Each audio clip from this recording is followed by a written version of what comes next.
तो हम कर रहे थे क्लास 10 फिजिक्स का चैप्टर लाइट, इसके इंटेक्स क्वेश्चन। तो आज करेंगे इंटेक्स क्वेश्चन पेज नंबर 176 के। तो फर्स्ट क्वेश्चन है, a ray of light travelling in air enters ऑब्लिक्यूली।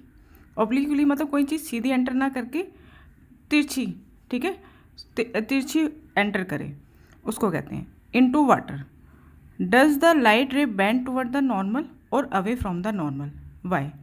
तो क्या है कि एक लाइट रेज है वो एयर से वाटर में ऑब्लिक्यूली एंटर करती है, तो ये लाइट रेज जो है वो नॉर्मल की तरफ बैंड होगी या नॉर्मल से अवे बैंड होगी, और क्यों, रीज़न भी पूछा है।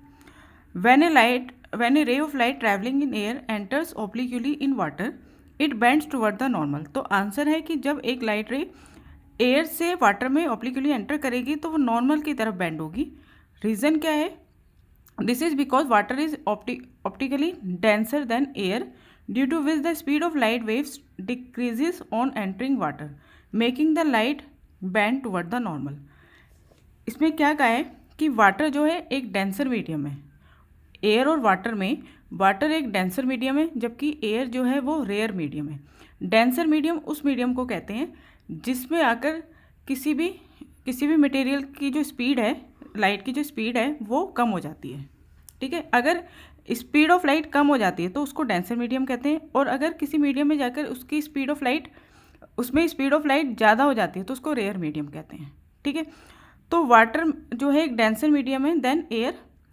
तो जैसे ही लाइट जो है वो वाटर में एंटर करेगी तो उसकी स्पीड जो है वो कम हो जाएगी, कम होती है तो वो नॉर्मल की तरफ बैंड हो जाती है, ठीक है।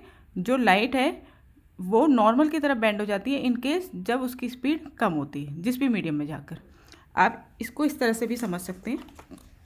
देखो इस डायग्राम के, ये फर्स्ट मीडियम है एयर, ये सेकंड मीडियम आप ग्लास ना लेकर वाटर कंसीडर करना। सपोज कीजिए ये वाटर है, ठीक है, यहाँ पे पानी है, तो ये लाइट रेज जा रही थी, ये एक नॉर्मल होती है परपेंडिकुलर लाइन, ठीक है। ये ऑब्लिक्यूली है, ठीक है, सीधी ना जाकर तिरछी जा रही है, बोला था ना। तो लाइट रेज एयर से वाटर में गई, तो जैसे ही वो वाटर में एंटर करेगी तो एयर एक रेयर मीडियम है और वाटर डेंसर मीडियम है। डेंसर मीडियम यानी कि वो मीडियम जिसमें स्पीड ऑफ लाइट कम हो जाएगी। तो जैसे ही स्पीड ऑफ लाइट कम होगी तो वो लाइट रेज जो है ये नॉर्मल की तरफ बैंड हो जाएगी, ठीक है। Next question, light enters from air to glass having refractive index 1.50। Air से ग्लास में जब एंटर करती है तो रिफ्रैक्टिव इंडेक्स होता है 1.50। What is the speed of light in the glass. तो ग्लास में लाइट की स्पीड क्या है। The speed of light in vacuum is 3 × 10⁸ metre per second. हमें वैक्यूम में लाइट की स्पीड दे रखी है 3 × 10⁸ मीटर पर सेकेंड। देखिए एक होता है एयर और एक होता है वैक्यूम। तो वैक्यूम क्या है, विदाउट एयर, ठीक है। वैक्यूम किसे कहते हैं, विदाउट एयर। एयर में और वैक्यूम में स्पीड जो होती है लाइट की वो सेम रहती है, 3 × 10⁸ मीटर पर सेकेंड, यही होती है, ठीक है। अब हमें रिफ्रैक्टिव इंडेक्स ग्लास का फाइंड करना है। तो रिफ्रैक्टिव इंडेक्स, किसी भी मटेरियल का रिफ्रैक्टिव इंडेक्स क्या होता है, रेशो है speed of light in air या vacuum upon speed of light in that material. जिसका भी हम रिफ्रैक्टिव इंडेक्स निकाल रहे हैं ना, नीचे उसकी स्पीड लिखते हैं। तो ये हमारा फॉर्मूला बन गया, रिफ्रैक्टिव इंडेक्स ऑफ ग्लास ये is equal to speed of light in vacuum या air upon speed of light in glass. अब रिफ्रैक्टिव इंडेक्स हमें ग्लास का गिवन है 1.50, speed of light in vacuum given है 3 × 10⁸ अपॉन में speed of light in glass हमें find करनी है, ठीक है। यहाँ पर हमने कर दी क्रॉस मल्टीप्लाई, तो speed of light in glass क्या हो जाएगी, 3 × 10⁸ अपॉन 1.50, ठीक है। अब ये पॉइंट के बाद 2 डिजिट है तो मैंने पॉइंट हटाकर 10⁻² यानी 100 लिख लिया ऊपर। फिर 3 और 100 की मल्टीप्लाई कर दी तो आ गया 300 मल्टीप्लाई 10⁸ अपॉन 150, 150 2 जा 300 मल्टीप्लाई 10⁸ मीटर पर सेकेंड। ये आ गई speed of light in glass. एक बात और याद रखेंगे, रिफ्रैक्टिव इंडेक्स जो होता है इसकी कोई यूनिट नहीं होती।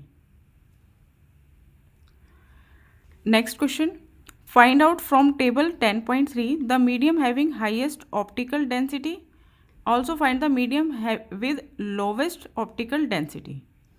हमें 10.3 एक टेबल दे रखा है एनसीईआरटी में, उसको देखते हुए बताना है, उस मीडियम का बताना है जिसकी डेंसिटी सबसे ज़्यादा है, और फिर वो मीडियम बताना है जिसकी डेंसिटी, ऑप्टिकल डेंसिटी सबसे कम है। तो देखो डेंसिटी और रिफ्रैक्टिव इंडेक्स इन दोनों का डायरेक्ट रिलेशन होता है। जिस मटेरियल का रिफ्रैक्टिव इंडेक्स ज़्यादा होता है उसकी डेंसिटी भी ज़्यादा होती है, और जिस मटेरियल का रिफ्रैक्टिव इंडेक्स कम होता है उसकी डेंसिटी भी कम होती है। ठीक है, अब हम ये टेबल देख लेते हैं। इस टेबल में सबसे ज़्यादा रिफ्रैक्टिव इंडेक्स किसका है? सबसे ज़्यादा डायमंड का सबसे ज़्यादा है, और एयर का रिफ्रैक्टिव इंडेक्स सबसे कम है। ठीक है, तो इसी बेस पे हमारा आंसर होगा the medium having highest refractive index has the highest optical density. Since diamond has the highest refractive index, तो डायमंड का रिफ्रैक्टिव इंडेक्स सबसे ज़्यादा है 2.42, तो इसकी डेंसिटी भी सबसे ज़्यादा होगी। और जिस मीडियम का रिफ्रैक्टिव इंडेक्स कम है उसकी ऑप्टिकल डेंसिटी भी क्या होती है? कम होती है। तो एयर का रिफ्रैक्टिव इंडेक्स सबसे कम है 1.0003, तो एयर का ऑप्टिकल डेंसिटी भी क्या होगी? एयर की ऑप्टिकल डेंसिटी भी लोवेस्ट होगी। Next question, you are given kerosene, turpentine and water, in which of these the light travels fastest, use the information given in table 10.3। अब आप ध्यान रखेंगे, अभी हमने इससे पहले पढ़ा रिफ्रैक्टिव इंडेक्स और ऑप्टिकल डेंसिटी। तो रिफ्रैक्टिव इंडेक्स और ऑप्टिकल डेंसिटी क्या है? इन दोनों का जो रिलेशन होता है वो क्या होता है? डायरेक्टली प्रोपोर्शनल होता है। जिसका रिफ्रैक्टिव इंडेक्स ज़्यादा था उसकी ऑप्टिकल डेंसिटी भी ज़्यादा थी। अब यहाँ पर पूछा है स्पीड ऑफ लाइट। ठीक है, कि कौन सी मीडियम में लाइट जो है सबसे तेज ट्रैवल करेगी। तो रिफ्रैक्टिव इंडेक्स और स्पीड ऑफ लाइट का जो रिलेशन होता है वो इन्वर्स होता है। ठीक है, जिस मीडियम का रिफ्रैक्टिव इंडेक्स सबसे कम होता है लाइट उसमें सबसे तेज ट्रैवल करती है। और अभी हमने पढ़ा था सबसे कम किसका होता है? एयर का। ठीक है, तो एयर में सबसे तेज ट्रैवल करेगी। और सबसे ज़्यादा किसका होता है? डायमंड का। तो डायमंड में स्पीड ऑफ लाइट सबसे कम होती है। लेकिन अभी हमें कंपेयर करना है केरोसिन, टर्पेंटाइन एंड वाटर, इन तीनों को कंपेयर करना है। ठीक है, केरोसिन, टर्पेंटाइन और थर्ड है वाटर। ठीक है, अब रिफ्रैक्टिव इंडेक्स केरोसिन, टर्पेंटाइन और वाटर में रिफ्रैक्टिव इंडेक्स सबसे कम किसका है? वाटर का है। तो वाटर में सबसे तेज ट्रैवल करेगी। टर्पेंटाइन का सबसे ज़्यादा है, तो इसमें सबसे कम स्पीड होगी लाइट की।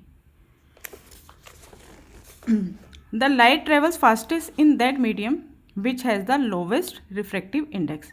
उस मीडियम में सबसे तेज ट्रैवल करती है जिसका रिफ्रैक्टिव इंडेक्स सबसे कम होता है। Now the refractive index of kerosene is 1.44, refractive index of turpentine is 1.47, whereas the refractive index of water is 1.33।